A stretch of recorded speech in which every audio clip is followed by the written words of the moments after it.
Alright, ladies and gentlemen, hello and welcome back to another Hero House Reviews. Today we're looking at the new Azrael in his Batman armor from Mcfarlane Toys. And he is a dominating figure right out of the gate. Looks really, really good. Unfortunately, there are a few issues. He's not as strong an entry as the earlier Azrael, which is still one of the contenders for Best Figure of the Year. This guy is the same price point, and this sculpt is absolutely dope. But he doesn't have the sort of pioneering articulation the other Azrael figure did. I mean, I might say he's cooler than that Azrael. I really like this Azrael version. I like Azrael as a concept. I might have mentioned in the other review, like, the fact that he replaced Batman and was done to show why Batman's code is essential to the character. And, you know, he did that successfully. And I wanted a figure of him in that armor, and this is the closest thing we're getting to, you know, that armor that's a high-quality standard. I mean, it's from the White Knight storyline, so it's not exact. And then Mafex went and announced that they're going to do, you know, Jean-Paul Valley, aka Azrael, in his Batman armor, but they take forever to release their figures, and they're kind of up and down. So I'm pleased with this, but I'll show you the sculpt for first before I do the articulation. Like you can see, just absolutely incredible. Mcfarlane, when they are on point, are just insane in what they're putting out, especially like for what they ask in terms of price. This is, again, a statue-worthy figure. So good, and big and chunky too. Like, you do get value for money just in terms of how well and solid they are. So he's got the back spikes as well. Absolutely nuts. Really, really glorious.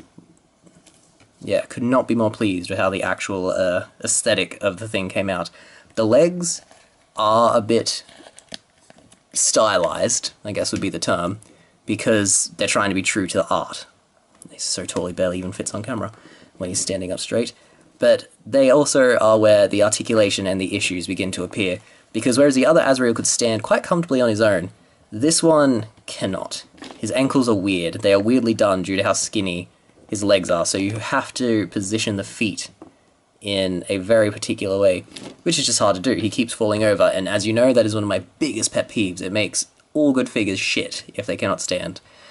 Anyway, let's show the articulation. So, he's got a toe hinge, a really big, ugly toe hinge, and then double-sided joint here in the ankle that's not good. So it has no rocker to speak of. And if you want to turn it, you turn that, and then his ankle will do that. But that's not very wieldy, and it makes it very hard for him to stand. So, shit design, get on your guard, Mcfarlane, improve that. Because, you know, I was talking you up in the last review, and now you have disappointed me. Double jointed leg gives you way more than 90 degrees, that's nice. Comes back together. Very little swivel in the thigh. Very little. Same on this side. It's hindered by the sculpt of the armor. Some fireworks going off in the background. Pay no attention. It's Guy Fawkes night here. He's packing a sword. Same sword as came in the original figure, but sans the flame effect. So that kind of sucks accessories-wise. He cannot lift his arm beyond that point. Well, no, definitely can't, because as you can see, I just broke him, tried to do it, and I wasn't even pushing that hard. That's disappointing. 1 second, I might try and repair him, and we'll see. Technical issues. Be back. Okay, so managed to get the arm back in, thankfully, but kind of showed my point. You cannot get his arms up to any significant degree due to the shoulder pads, which are on their own sort of movable things, but they just hinder the articulation greatly. His arm comes up, but you can't get it higher than that. And it is that much bend at the elbow, so slightly less than 90 degrees. Head comes forward that much, goes up that much, and you do get a diaphragm joint that's more token than anything else. So yeah, this dude is way more of a statue than the other Azrael, which, considering how cool he looks, is kind of acceptable, but again, he's meant to be an action figure, and he doesn't move like one. So I can only give him... Plus he has only got the sword accessory, so he's got less accessories than the first Azrael. He's a backstep. 4 out of 5, which is a shame because I love the design and I love the character.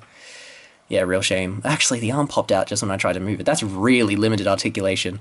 And it's a huge back set for Mcfarlane. 3.5. 3.5 out of 5. Really disappointed with that, actually. But otherwise, sculpt looks great. If you don't need him to move, you'll be happy. But if you do want him to move, he's going to be a disappointment. Alright, let's dive into the pictures and then wrap it.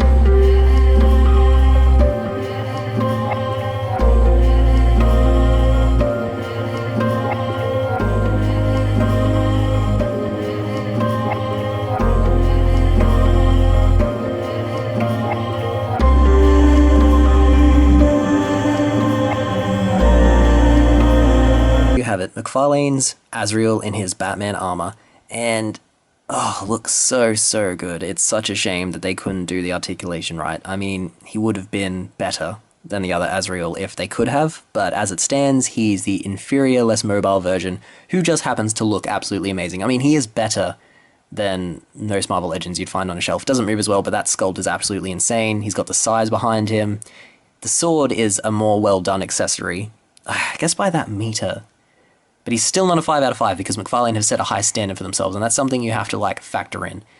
They don't move as well as Marvel Legends, they do look better, but they need consistency. Marvel Legends aren't consistent, but they do move well, generally speaking. This guy doesn't move at all, as you saw. He can't even, like, raise his arm out 90 degrees. That's not acceptable. He doesn't stand very well, also unacceptable. They need to work on those aspects. If they do, again, Mcfarlane is going to be one of the best toy lines out there. Can't wait to see what they put out. Alright, yeah, I guess that's it. If you enjoyed this review, we have plenty more. We have Hero House, we have Figure Fights, and we have the Wreckers. We've got ranking lists and top 10 lists. Plenty of content. Please remember to like and subscribe, and hopefully I'll see you again. All the best. Bye.